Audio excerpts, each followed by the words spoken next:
How's it going? Uh, oh, I thought you said thumbs up. Oops. So it is thumbs up. Yeah, can you hit this up? Thanks. Welcome. My name is Aidan Hyman. I'm a co-founder and CEO at ChainSafe Systems. And thank you all so much for coming today. Today I'm going to talk about a lot of the stuff that we do at ChainSafe. I'm going to start out by introducing what we do, then talking about the stuff that we're building. And then we're going to discuss kind of this problem that we're looking to solve, what the future vision for what it is we're going to be doing forever, and then also a call to action, how you can get involved in what we're doing if you are interested in it. So who are we? So at ChainSafe, we're a 70-person blockchain research and development firm. So from the beginning, what we've done is build things with people. So working with individuals and organizations to build their dreams and make them a reality. Most of what we do, 99% of what we do, is open source or will be open sourced at one point. And really, it is our intention to create as much sustainable open source infrastructure for our ecosystem. And the way that this came about to be was, we joined the space at a time where we were dreamers in terms of building actual applications, and we realized nothing we want to build is really possible. And so, the way to get to a point where we can build the things we want to build, which we'll talk about today in terms of what are those kind of things we're building to reach end users, there's a core level of infrastructure that needs to be built. And so these are a few of the open source kind of tools that people maybe know us for or use.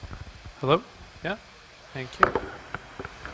And so, you can see a lot of blockchain implementations. So building out different ecosystems, language implementation of one kind or another. So Lodestar, which is the TypeScript implementation of not just the beacon chain, but also the whole TypeScript ecosystem in ETH2. So things like in-browser light clients and a whole bunch of other really cool tooling. So if you want, for example, to do anything in browser, from serialization to, there's like so many different things, key signing. We have the tools to help you do that. We're also building out a Go implementation of the Polkadot host, which currently syncs with Kusama and Polkadot. So you can insert your Polkadot runtime into our implementation of the Polkadot host and have a there's already a multi-node kind of ecosystem for Polkadot as a result of that. We're also building out Forest, which is a Rust implementation of Filecoin. And we don't have a name for it yet, but the Rust implementation of Mina as well.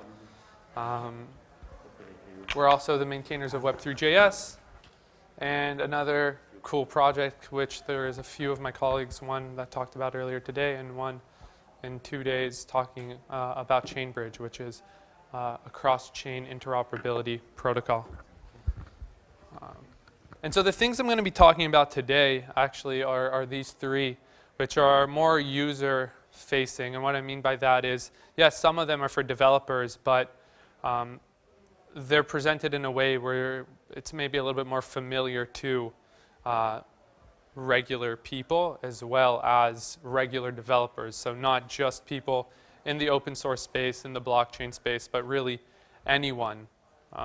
And so we'll talk about files, we'll talk about ChainSafe storage, and we'll talk about our gaming SDK as well. And so to start out with files, as you can see, and you can go to it right now at files.chainsafe.io, it's a pretty standard cloud storage application that sits on top of IPFS and Filecoin. And the really cool thing about it is it allows you to log in through kind of this cool scheme with multi-factor authentication.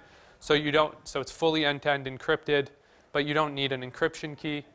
You can do all the things that you're used to doing with like a cloud storage application, but doing it on top of IPFS and Filecoin. So it really allows you to do so much of the regular stuff that you're used to doing while logging in with, anywhere from Google Auth all the way to MetaMask to be able to interact with this application. And so sitting underneath that is ChainSafe storage. And so ChainSafe storage is our pinning service, but it also gives you an S3 compatible API. So you can, have your buckets or what have you. And you'll see the UI is very similar. And this is kind of our login process where you can sign in with MetaMask to interact with your CIDs, so your content identifiers. So this is showing pinning. So here you are pinning something. And we'll also show that you can view it. And you can also then get it through a bucket and then interact with this through an API. So I'm not showing the API here, but you could easily have, an API that you then integrate into your more traditional application set. So pretty straightforward in terms of how to use it. And for developers coming from the S3 world, pretty standard API as well in terms of how you would interact with it. And so this is kind of the last product I'll be talking about today. And really what I'm trying to do is show kind of what we're going to be doing. I'm talking about our products, then I'm talking about the problem. So I'm talking about the solution first and then the problem. And I think you'll see why when I get there. So yeah, this is the first video for our 10 video tutorial, which shows you how to use our library, our Unity library. So basically what this is showing is that if you skip the login process, it's just a white ball on Unity WebGL, but refresh it and log in with MetaMask, and what you see is that immediately this turns yellow. And so what does that mean? You can extrapolate this to seeing that you can do anything with MetaMask logins in a Unity game. And the coolest part about this is that it's blockchain agnostic. We don't have a marketplace or a token you have to subscribe to. Regular people can use this. It's just, prefabs and an API for Unity devs, and you can build any type of blockchain game you want. Again, we don't have a token model with this. You can build your own metaverse. You don't have to buy into mine. And, this is a way for people to build their ecosystems without having to rely on, this kind of pre-existing blockchain or something like that. So right now we're available and support a whole bunch of different blockchains, everything from Ethereum, Polygon, to Moonbeam and Avalanche, and a few others as well. And so beyond the shilling of what we do, I'm also here to talk about why it is we do what we do. And so really, in the blockchain space, what we're seeing is that there's a huge divergence between people who want to get in the space and people who are in the space, and it's really intimidating to get into this ecosystem. I know for us, we build a lot of blockchains themselves, and it's a very intimidating thing for a lot of people. And what we try to do with our more user-facing products is ensure that anyone can really access this technology in as simple of a way as possible. And so to give you an example, we have people in our gaming Discord that don't even know what a token address is and are asking us, but they know they want to create an economy around their video game. They know that they want their users to have access to a decentralized infrastructure or a decentralized marketplace within their gaming ecosystem, metaverse, whatever. And so these are people who understand why it is we do what we do, but don't really have the tools to achieve that. And what is available out there are a bunch of tools that force you to work within an ecosystem, within a given blockchain. And so you don't have the ability to quite literally build your own world because you're trapped building on top of someone else's. And so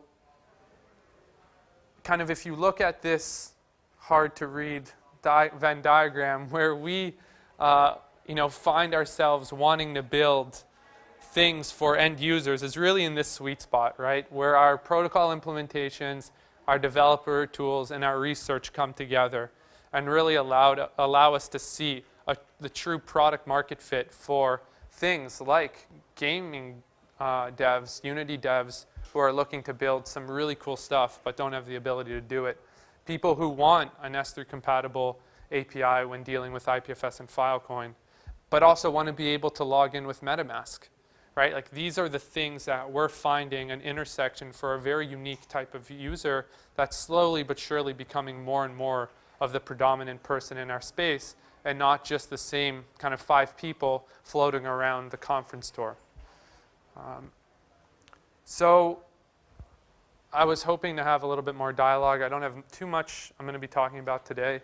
It's going to be pretty short. But these are all positions we're hiring for. We're growing a lot and all the time.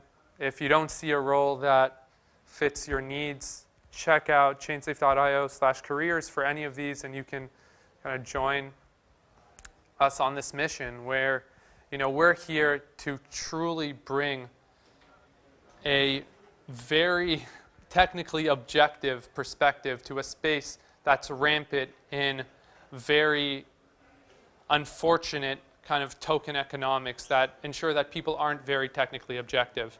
So you have a lot of people making claims about the validity of a technology when in reality they're really pumping their bags. And so unfortunately we don't really have this technical objectivity that a lot of us pretend to have, regardless of your background as an academic or not. How many people are actually looking at the technology as a whole and not how to apply it to one given blockchain? And if you're interested in really just pushing your own intellectual capabilities and exploring a whole bunch of different ecosystems, I would say come check us out and see what we're doing. We're a lot of fun. And so one last thing I wanted to talk about. We have an event we're having Wednesday evening. We would love for you to join. Come hang out. We're just drinking, having fun.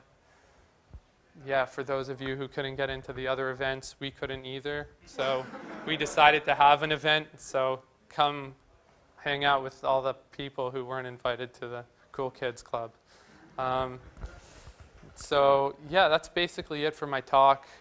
If you want to check me out on Telegram, couldn't find a good Telegram kind of icon that we had, so I used the phone, but that's my Telegram.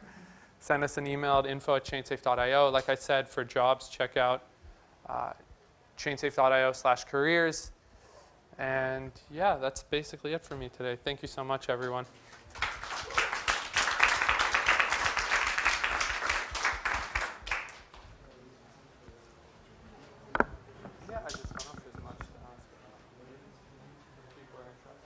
If you have any questions, please feel free. So for ChainSafe files, are you guys using anything that Textile team built, like how Slate is? Sorry, can you say that again, please? For your ChainSafe files, like for example, Slate is relying on Textile to build out their application, or did you guys build out the whole layer?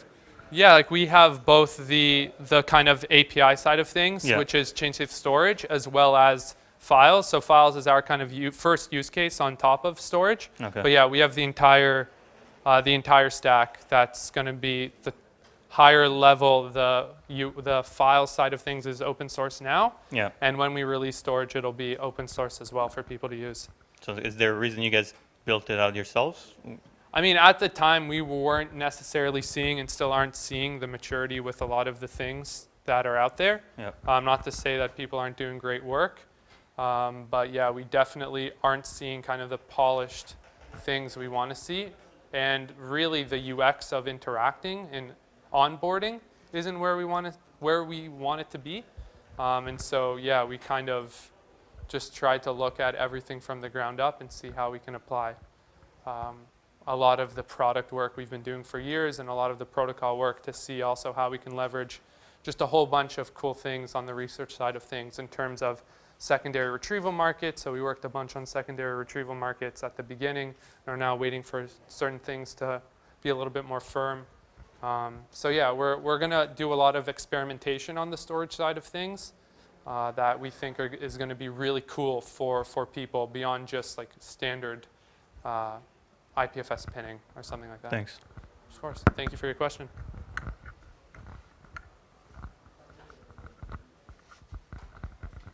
Cool. Thanks, everyone.